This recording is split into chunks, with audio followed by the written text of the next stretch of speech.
302 മുതൽ 305 വരെ, അതായത് 4-ാം നൂറ്റാണ്ടിൻ്റെ ആദ്യത്തെ ദശകങ്ങളിൽ ജീവിച്ച ഒരമ്മയുടെയും 302 മുതൽ 305 വരെ എന്ന കുറിയാക്കോസ് സഹോദരന്റെ ജീവിതത്തിൻ്റെ ദൈർഘ്യത്തെ 3 വയസ്സെന്ന് ക്രമീകരിക്കുന്നു. ഒരമ്മയുടെയും ഒരു മകൻ്റെയും ജീവിതം കാലങ്ങൾക്ക് ഇപ്പുറവും വിശുദ്ധിയോടെയും ആ ഭാഗ്യാവസ്ഥയിലും ഈ ഇടവകയും നാം എല്ലാവരും ആ മധ്യസ്ഥത തേടുകയും ചെയ്യുന്ന നിമിഷങ്ങളാണല്ലോ. രണ്ടുപേരുടെ ജീവിതം ക്രിസ്തുവിന് വേണ്ടി സമർപ്പിക്കപ്പെടുന്നതാണ് ചരിത്രത്തിൽ കാണുന്നത്. ഐ എം എ ക്രിസ്ത്യൻ എന്ന ഒരു കുഞ്ഞ് ഭരണാധികാരിയുടെ മുൻപിൽ അവൻ്റെ വിശ്വാസത്തെ സാക്ഷിക്കുമ്പോൾ എത്രത്തോളം ആഴം ആ 3 വയസ്സുകാരൻ്റെ ഉള്ളിൽ ഒരമ്മ സന്നിവേശിപ്പിച്ചിട്ടുണ്ട് എന്നുള്ളത് നമ്മളെ ചിന്തിപ്പിക്കേണ്ട ആദ്യത്തെ യാഥാർത്ഥ്യമാണ്. ജീവശ്വാസം പോലെ നാം കൊണ്ടു നടക്കേണ്ട ഒന്നാണ് സത്യവിശ്വാസം എന്ന് പറയുന്നത്. പിതൃപുത്ര പരിശുദ്ധാത്മാവാം ദൈവത്തിലുള്ള വിശ്വാസത്തിൻ്റെ ആഴപ്പെടൽ ജനിച്ചു വീഴുന്ന നിമിഷം മുതൽ പരിശുദ്ധ മാമോദീസയേറ്റു തുടങ്ങുന്ന നിമിഷങ്ങളിലൂടെ ജീവിതത്തിൻ്റെ വളർച്ചയുടെ ഓരോ ഘട്ടങ്ങളിലൂടെ കടന്നു പോകുമ്പോൾ കുറേ കൂടെ ആഴത്തിൽ ഉറപ്പിക്കേണ്ട ഒന്നാണ് സത്യവിശ്വാസത്തോടുള്ള നമ്മളുടെ സ്നേഹം, അതിനെക്കുറിച്ചുള്ള നമ്മുടെ ബോധ്യങ്ങൾ.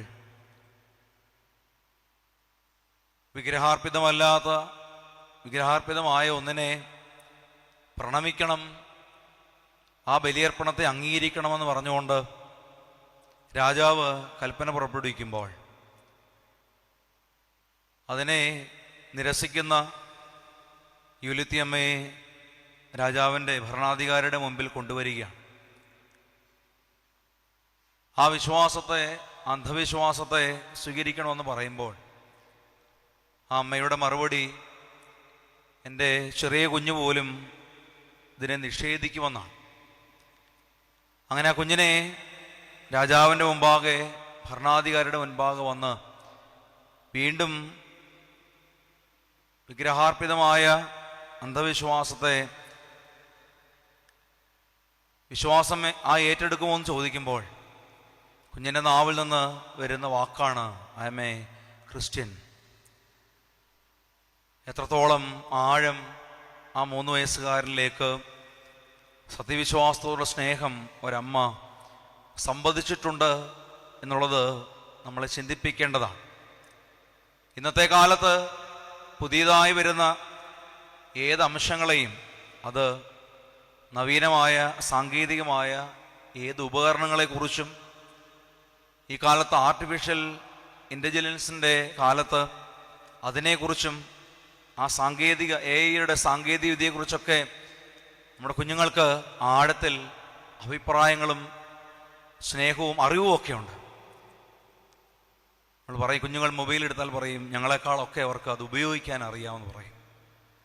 അതിലൊക്കെ നമ്മൾ ആനന്ദവും മനസ്സൊരു സന്തോഷം കണ്ടെത്തുന്ന മനുഷ്യരാണ് നാം.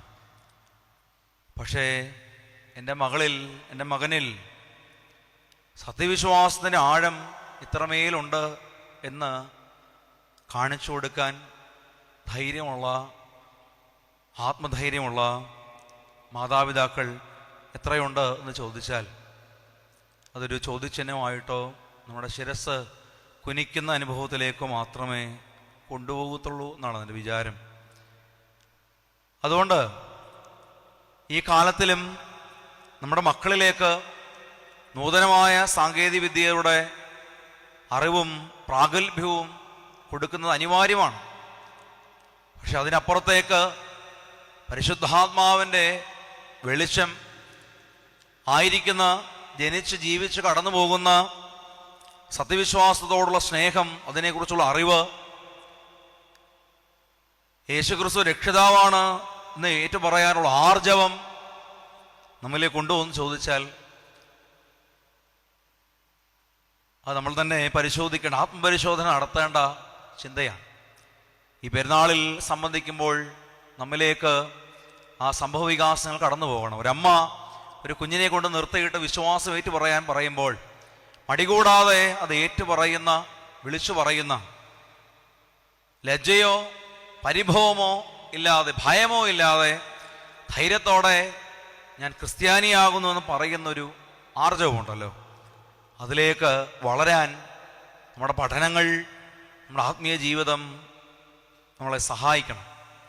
ഈ പെരുന്നാൾ സംബന്ധിക്കുമ്പോൾ നമ്മളിലേക്ക് കടന്നു വരേണ്ട ഏറ്റവും പ്രഥമമായ ചിന്ത ആ ഒരു അല്ലെങ്കിൽ പിതൃബോധം, വിശ്വാസബോധത്തെ നാം ഉള്ളിൽ രൂപപ്പെടുത്തുകയും വിളിച്ചു പറയുകയും ഉദ്ഘോഷിക്കുകയും ചെയ്യേണ്ടതാണെന്നുള്ള യാഥാർത്ഥ്യം നമ്മളിൽ വന്ന് നിറയട്ടെ.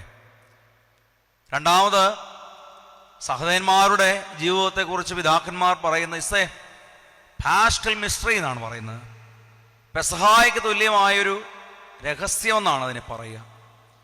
ക്രിസ്തു മരണത്തെ ജയിച്ചതുപോലെ സഹോദരന്മാരും മരണത്തെ ജയിച്ചതുകൊണ്ടാണ് അവരുടെ ഓർമ്മയെ നമ്മൾ അനുദിനം കൊണ്ടാടുന്നത്.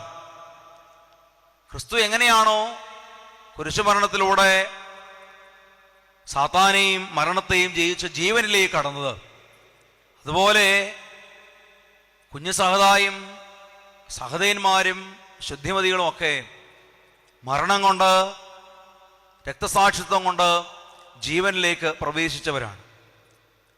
റോമാലേഖനത്തിൽ 12-ാം അധ്യായം 1-2 വാക്യങ്ങൾ പറയുന്നു, ഒരു ജീവനുള്ള യാഗമായി തീർന്നു എന്നാണ് പറയുന്നത്. ജീവനുള്ള യാഗം. നമ്മളുടെ മരണത്തെ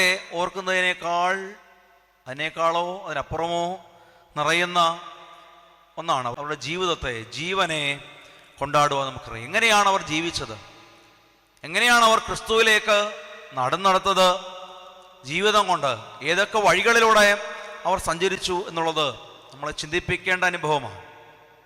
പെരുന്നാളിൻ്റെ ആഘോഷങ്ങളും അനുഭവങ്ങൾക്കും അപ്പുറത്തേക്ക് ക്രിസ്തു വന്ന് ക്രിസ്തുവിൻ്റെ കുരിശിനെ സ്വീകരിക്കാൻ, അനുഗമിക്കാൻ ഒരു മടിയും കൂടാതെ ക്രിസ്തുവിൻ്റെ വഴികളിൽ സഞ്ചരിക്കാൻ ഇടയാകുമ്പോഴാണ് സഹോദരന്മാരുടെ പകർന്നു തന്ന ചുവടുകളിൽ നമ്മളൊക്കെ 1-2 ചുവടെങ്കിലും നടക്കാൻ നമുക്ക് ഇടയാകുന്നു.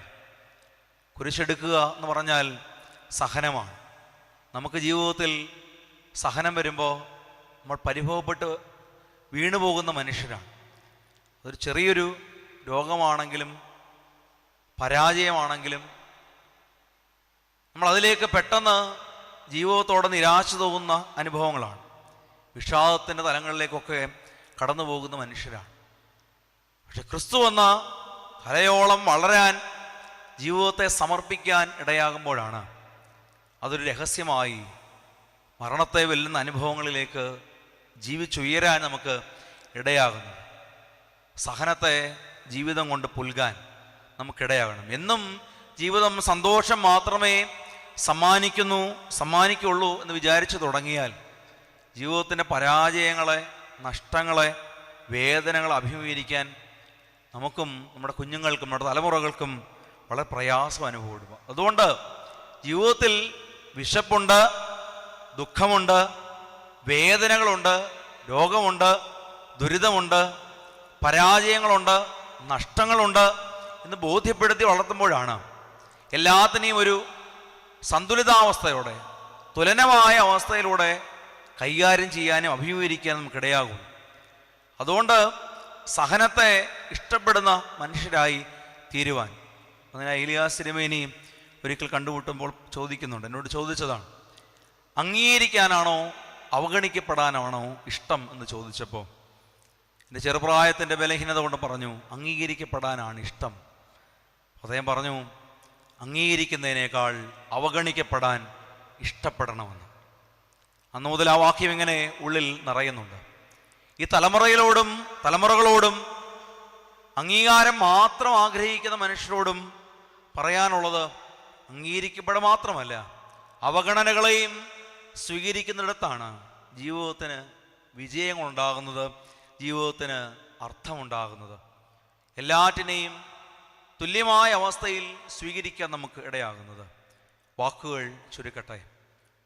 പരിശുദ്ധയായ യൂലിത്തി അമ്മ തൻ്റെ മകനിലേക്ക് സന്നിവേശിക്കപ്പെട്ട അവിശ്വാസത്തിൻ്റെ ബോധം നമ്മുടെ മക്കളിലേക്ക് എത്രത്തോളം ആഴത്തിൽ അത് പതിഞ്ഞിട്ടുണ്ട് എന്ന് ഈ പെരുന്നാളിൽ നാം ആത്മപരിശോധന നടത്തേണ്ടിയിരിക്കുന്നു.